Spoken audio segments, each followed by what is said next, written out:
A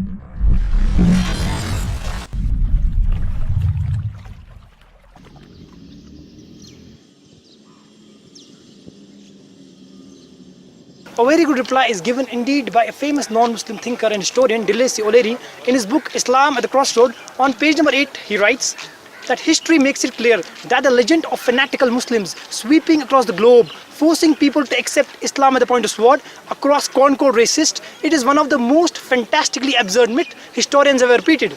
A very good historian, Deleuze O'Leary, he writes that history makes it clear that the legend of fanatical Muslims sweeping across the globe, forcing people to accept Islam at the point of sword is nothing but a fantastically absurd myth historians have ever repeated.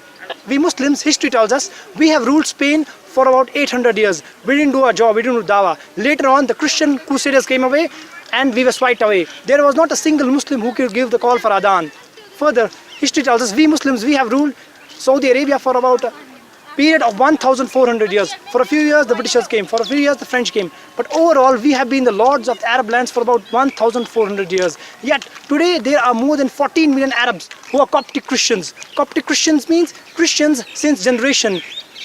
If we could have wanted, we could have converted these 14 million Arabs, Christians at the point of sword to Islam. We didn't do it. Islam does not give us permission. Further, we Muslims, we have ruled the great country India for about 1,000 years.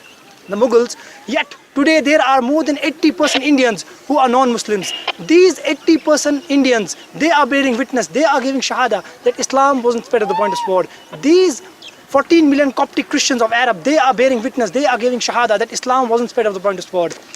It was the sword of intellect. As Allah says in the Quran, in Surah An-Nahl, chapter number 16, verse number 125, it says, Udu ila sabili rabbika bil hikmah wal mawzidil hasana wa jahidu millati ahsan. Invite all to the way of the Lord with wisdom and beautiful preaching, and argue with them and reason with them in the ways that are best and most gracious. Wa akhiru da'wana alhamdulillahi rabbil alamin.